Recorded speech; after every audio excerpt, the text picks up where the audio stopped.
I'm ready to podcast.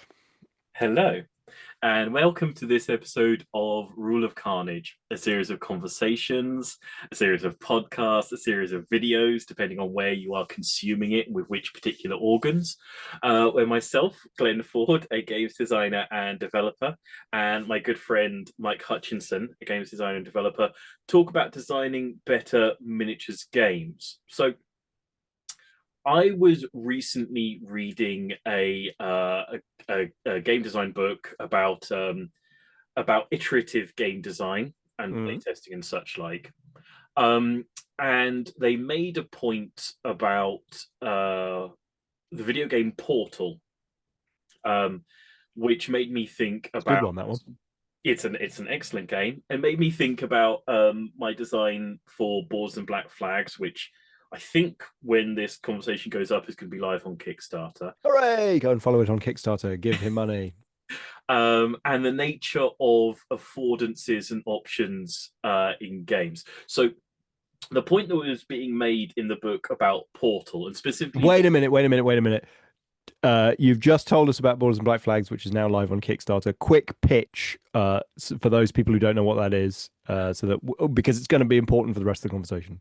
Okay, so Boards and Black Flags is a piratical boarding action game Yo ho! where you play a bunch of pirates who are Yar. storming onto the other person's ship and shoving people around and searching bits and pieces.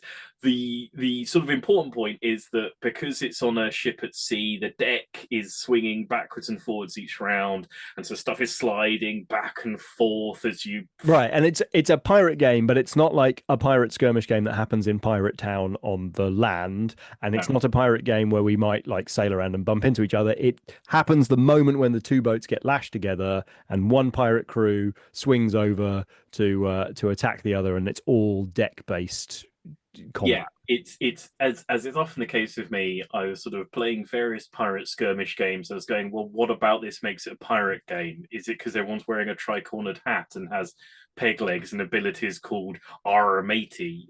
Because once I take all those things off, this is just another skirmish game.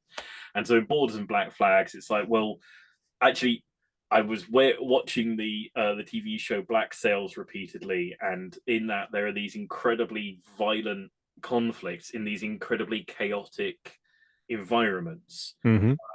and also an old PS2 video game called Cold Fear, which is takes place on a freighter at sea.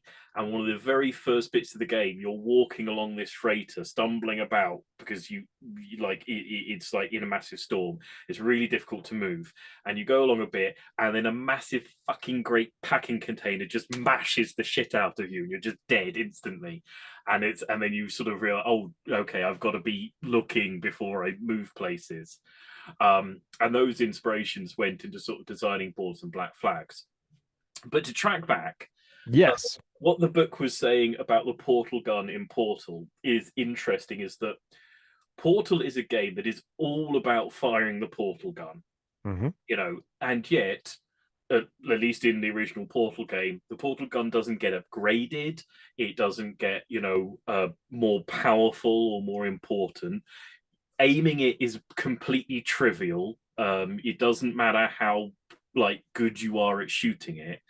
It's a game that is all about firing the gun, and yet firing the gun is in no way sort of like the interesting part of the game. What is interesting is once you have fired it, then setting into motion the series of events that are going to cause you to complete the thing. And I was sort of thinking about that comment, and it's like, yeah, because one of the things about Portal, for people who don't know, I can't imagine there are many people, but Portal is a game where you've got a gun that fires a magical sci-fi portal that will stick to any given surface, and then you stick an exit on another surface, and you can go through one hole and come out the other. And you're in this sort of testing facility which has these robots that will machine gun you if you like walk across their laser viewpoint. And really, like in the lore of the game, I kind of should be able to just shoot one of the robots with the portal gun and have the portal like rip it to pieces, but you can't. You've got to like shoot the floor, No, or it does a little sparkle effect. yeah, nothing happens for no particular explicable reason. They've given you this incredibly powerful weapon that could just split a person in half if you hit them with it, and then make it not do anything to any of the people. And it's sort of particularly. I'm currently playing a game called Viewfinder, which is a really lovely puzzle game, quite like Superliminal, Mm. where you have these photographs, and when you hold them up, they like become a reality, and you have to use that to complete puzzles. But in that, which is a completely sort of non-violent kind of game, you can use that photo to just cut somebody, literally, cut the sort of semi-living things around you in half, and they just die. Despite the fact it's in no way sort of part of the game and it's completely useless. You just slice things in half with this beautiful picture of a sunset, like a monster. And it was sort of making me think about like when you put in the affordances for a player that they might expect a thing to do, and when you intentionally remove those affordances in a way that's going to seem odd but acceptable once you understand like the function of the game. It's Hmm. odd the first time you fire the portal gun at a machine gun turret and nothing happens, but you then like immediately accept it and go, right, fair enough. For some reason, this doesn't work on those guys. I've got to like figure this thing out. Right.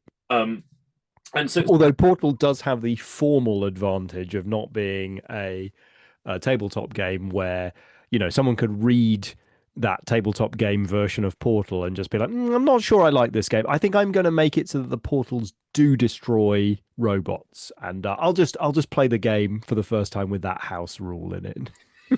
yeah, and so in Boards and Black Flags, again, it's a roundabout way of doing this.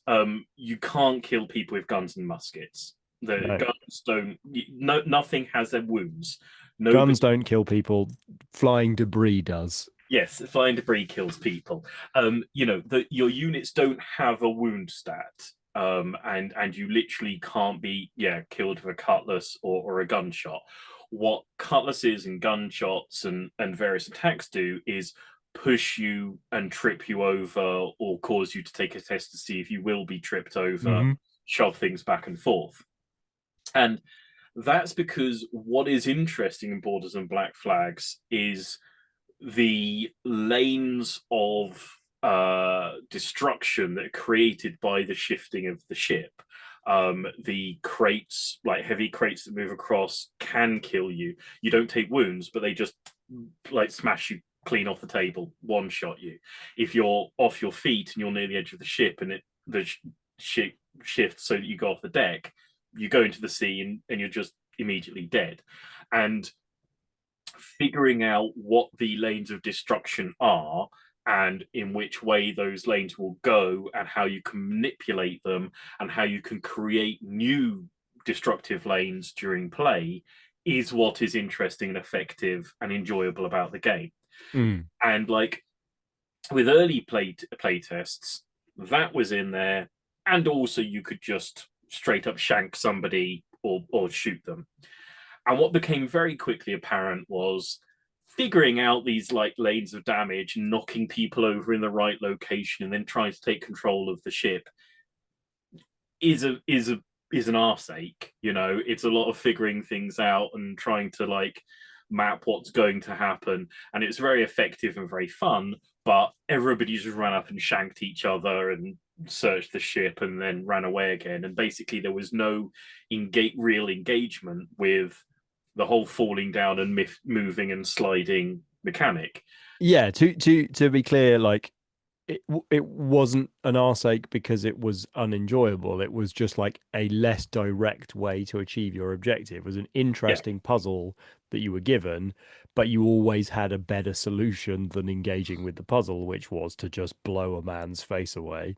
yeah, absolutely. And again, like you see it multiple, it happens a lot of the time in video games sometimes, where you'll see like that there's this very beautiful puzzle laid out in front of you, but you suddenly spot that actually if I just take a load of damage like running through those flames and then half suffocating going through that tunnel thing, I can just avoid that massive like half-hour long, incredibly enjoyable puzzle that's going to be so intricate, and all the joy I'm going to get from it. But this is going to take me like 2 minutes. It's going to be horrible. I'm not going to enjoy it, but it'll be really quick. So and the controls are all janky and back. There we go. That saved me. That's cut down 45 minutes of this experience I paid good money to Yeah, enjoy. yeah, yeah. You That's know, removed 30 minutes of good fun. yeah, but we all do it. Um, and so basically, I took out the ability to stab each other and wound each other and kill each other with guns and knives because, to be honest, sometimes players are their own worst enemy. Mm. Sometimes you have to remove what would be a natural affordance. It's like, oh, I've got a cutlass. Clearly, what I'm going to be able to do with this cutlass is stab and kill somebody. Hmm. You know, and it's weird to have a game go, yeah, you got a cutlass, but you can't stab or kill anybody with it. Mm. You can push them and knock them down with it. And the like the and what has actually been really lovely is I've just got a handful of reviews back um, before launching the Kickstarter, and without me actually specifically stating it to them, a couple of the reviewers have gone straight with the, well, of course you can, because this is Pirates of the Caribbean. This Mm. is the Saturday morning, serial. Nobody gets stabbed through the chest on the screen in Pirates of the Caribbean.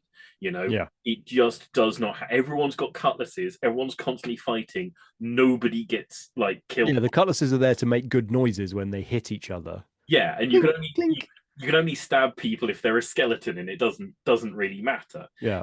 This is not the sort of world in which you see somebody getting run through. It's like Sid Meier's Pirates, which is a game I've like loved my entire life, and is a lot of the sort of inspiration for Boards and Black Flags. When you fight somebody in the duel and defeat them, they like kneel down and surrender, and you don't run them through at that point. And in the later games, when you defeat like the great pirate captains, you like defeat them and they back up to the edge of the ship, and then a massive like packing crate swings in a rope and knocks them overboard, and that's how you defeat them. And then a little message comes up saying that they're dead. You never see the body. You never see Yeah. the body in these sorts of things. Um, and so it's like, I'm really happy that some of the reviewers have instantly got the sort of like, well, of course, I don't just run up and stab someone through the chest and they scream and die. Mm. It's not Black Sails, although that was like one of the inspirations for it.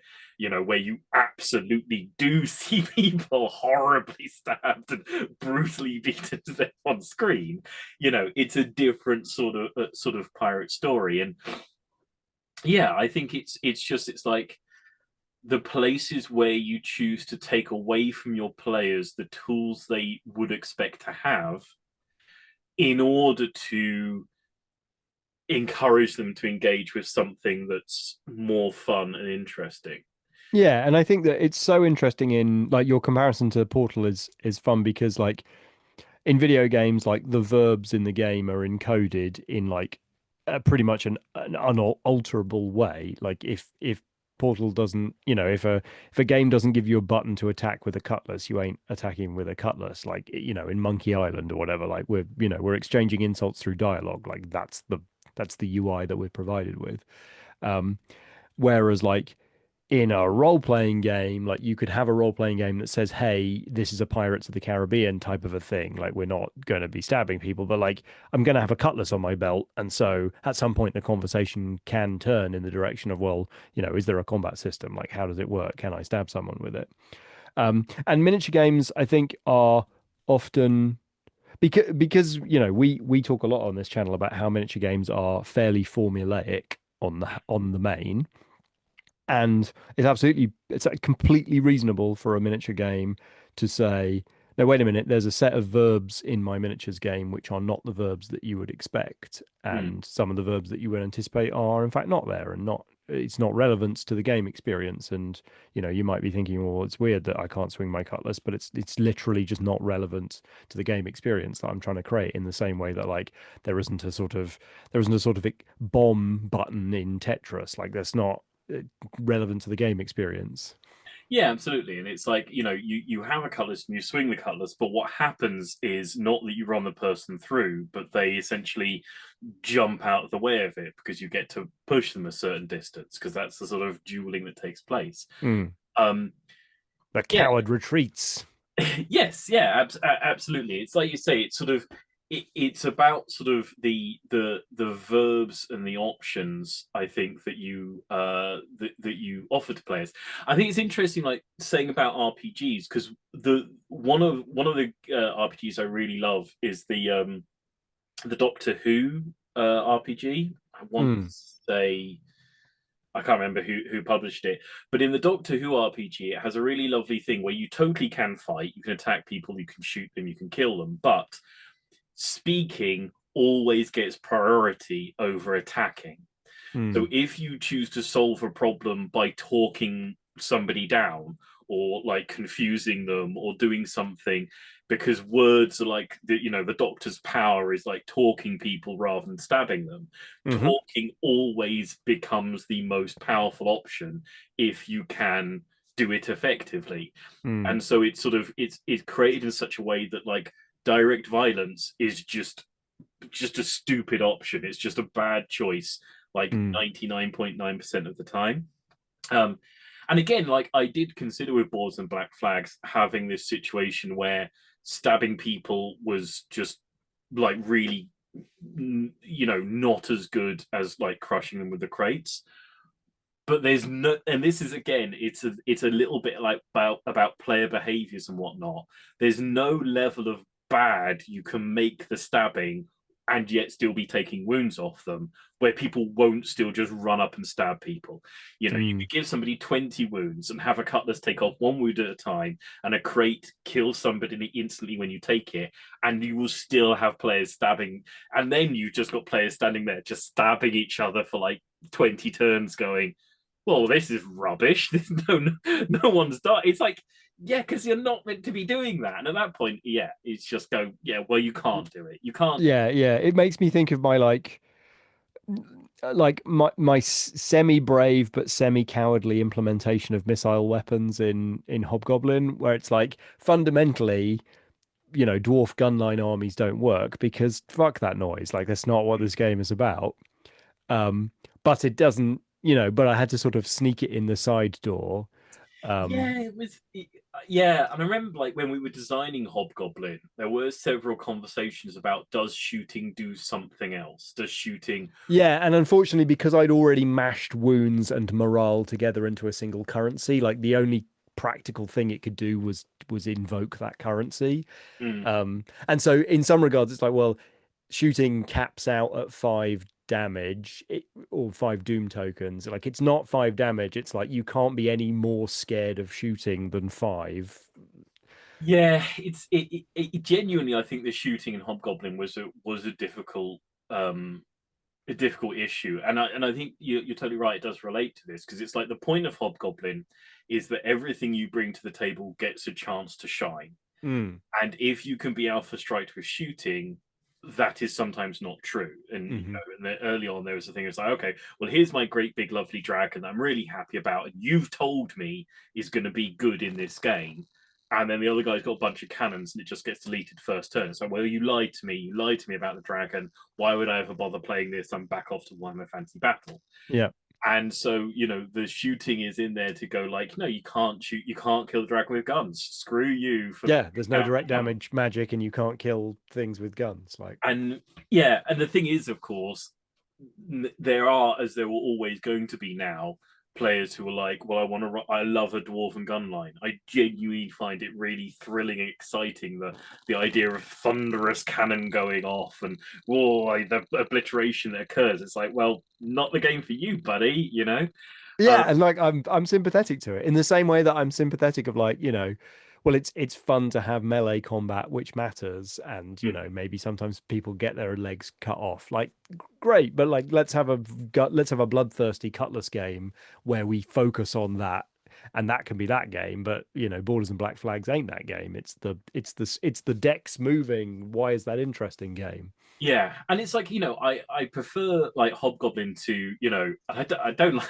I've noticed that I've bashed this game twice in a couple of these conversations, but I remember when I played War Machine, going to like an event, and they were one of the guys who like professionally promote War Machine, and I had the pirate faction because I think pirates are cool.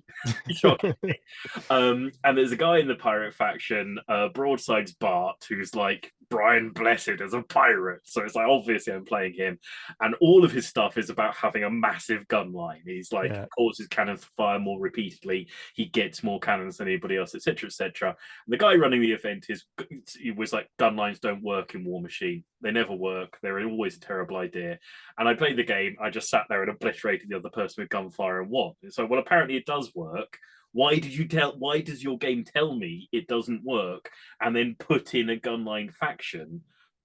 But if you don't want it to work, and apparently there is like a rule in later parts of War Machine which are just, if you're still in your deployment zone at a certain point, you lose or you get shot or you like the other person gets VP. It's just an utterly jank solution for the fact that they Yeah, it's just couldn't. like the poison mist rolls in on both sides of the table. Yeah, that they didn't have the nerve to write a game where gun lines didn't work. They wrote a game where gun lines didn't work and then wished that they didn't, Hmm. and then just kept claiming that they don't. Just, no, they don't work. They don't. They appear to work. I appear to have obliterated the other person with massive, overwhelming levels of cannon fire. So why do you keep saying they don't work? I've just written a rule that says they don't work. So screw you. It's like that's not how you fix it, you know. So yeah, it's like Hobgoblin has actually said, you put the model down, and the model does what you want it to do. Yeah, and like that's fun, but I think on some level it was still slightly cowardly, or I was still slightly like umming and ahhing about whether to remove that as a verb. Like, cannon fire could have been, something more like magic where it moved people around or it slowed people down, or it could have done something different other than what it did. But the thing is, But that's I think why that's why I love the Borders and Black Flag solution here, and I kind of want to see more. I want to see more games do this where you've got an expectation about what the standard set of actions and verbs are, and we've seen them a billion times in all skirmish games. And so it's fun to just eliminate some of those verbs and replace them with new and intriguing ones. yeah, the thing was like, again, I think for Hobgoblin, it became a little sort of mini curse problem because, like you say, I remember in playtesting we talked about, oh, well, maybe gunfire slows people down and moves them backwards. Well, let's go back to the like design, Mm, principles of Hobgoblin, which is brutally fast. It's like brutally fast is here, and then slowing people down and making them move backwards is over here. And it's like, well, then that's not a solution. mm. The problem because it doesn't match up with the design goal. Yeah. And like you're like, oh, okay, cool. So like archers give other people movement buffs because you're like advance under cover of archers or whatever. It's like, oh, okay, but I mean, yeah, Yeah, and then it was but like, it's like super abstract and weird. It's like, well, why am I, but I want my dwarf castle, and they're not going to be advancing under cannon fire. They're going to be like holding the line, and and also it's always that thing where it's like, well, my shooting unit buffs my close combat unit, or I could just have two close combat units because the buff is not going to make the close combat unit twice plus one as good as it Mm, is normally. So again, buffing is very difficult to make work when it's an entire unit and all it does is buff. mm, But it is, yeah, but like you say, it's like if your game is a massed battle fantasy game, you've got to have shooting. You've got that sort of curse problem of this needs to be in it. It can't be in it doing X, Y, or Z. So the only solution is doing this other thing. And it's like, I think the difference is like with Borders, it's a more self-contained world where it's like, yeah, you have shooting and you have cutlasses, but because there is no wounds, the game does not care about, there is no equivalent to doom or injuries or things like that. The game is only about movement and positioning. mm, It means that the fact that your guns and your weapons affect movement and positioning, it makes sense because it's like, well, I can't want my cutlass to wound people because wounds don't exist. There is no like other thing I would prefer it did. It has to do this thing, and so this thing becomes what is important and central to the game. Yeah, and I think that that is something that's super interesting for indie designers in general to be thinking about, which is like, it's nice to imagine that you're going to write one-page rules, sort of generic, use anything rule system, but actually, like if you're zooming in and focusing on something very specific, then you can write rules and you can create a game experience which is very novel and unusual and specific, and removing verbs from your game system within a tight bounded like fantasy is much easier than like in Hobgoblin, where I needed to support this whole range of pre-existing tropes, and therefore like removing the verb I shoot you is just really difficult because it just eliminates like, you know, a third of kind of, you know, tropes that you might want to include. Whereas, you know, if you pick a hyper specific, not hyper specific, if you pick a tight concept for your game and accept that your game is delightfully just about pirates or drunk orcs or racing cars or whatever it is, then you can zoom in on those things and focus in on what mechanics and verbs make that fun. And you don't have to just support everything because. Yeah, no, absolutely, and I think it's you know, as you're saying, I think it's really interesting to think about the accepted verbs that are assumed parts of these sorts of games and start pulling them apart. And again, you see it a lot in video games. You see it in Mm, video games where it's like, well, I assume I'll be able to jump. You can't jump. I've just decided you can't jump because yeah. it's much more interesting to force you to solve things in this other way, or you can't run, or you can't, or like where, and the video games I think again have like a certain amount of affordance to it, but it's like you get games like the Metroidvania games where the jump is a really awkward and specific shape. You don't Mm, have like the curly muffin jump control that you have in some games. You always jump this certain distance, and hmm that's really specific and intentional because you're going to have to think very hard about your positioning and your movement and how you jump. And it's like, and I think the equivalent to that is like in Gaslands, where the natural assumption in movement in miniatures games is I can move a bit and then stop. And quite often introducing Gaslands to conventions, people go, so I can move partway down the temp. No, you can't move partway down the template. This is not the route you are going to take, and feel free to stop whenever you like. You start, you go until the wheels come off, and that's how far you move. And mm, that limitation again on the I guess the verb of partial movement is what makes Gaslands interesting. You know, it's what makes it work. The fact that you have taken a freedom away from players in that way. mm. Well, if you've ever had your freedom taken away from you in an interesting way, please go down to the comments section. Blink twice if you're being held against your will, Uh, and try and tell us the last known location you're at. Tell But us. on your way down there, definitely click the link over to Kickstarter and give Glenn some money for a wonderful experiment and a wonderful miniatures game, and show your support for unusual verb selection in miniature skirmish games. Yes, there will be a link across in the links description to the Boards and Black Flags Kickstarter, and I would love people to go by and support and help it out. I'm really happy with it. I think it's a really, really fun And game. you're offering miniatures, and you've got terrain. There's miniatures and there's terrain and there's a rule book. Yeah, so there's some MDR. Is there even a fancy playmat? You can. The exact moment of talking, I don't think I'm going to offer like Ah, 99%. curses. We'll edit this bit out.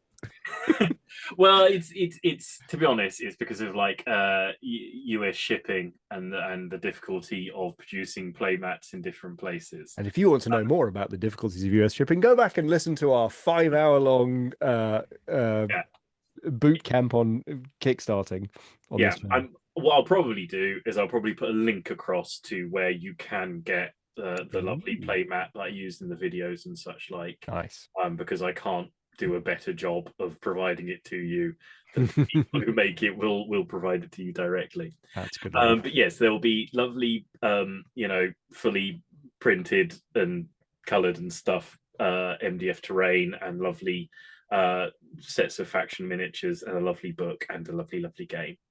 So please do follow the link across. Follow the links across to our Discord and chat to me about how the Kickstarter's doing. Follow the links across to our Patreons and support the channel directly.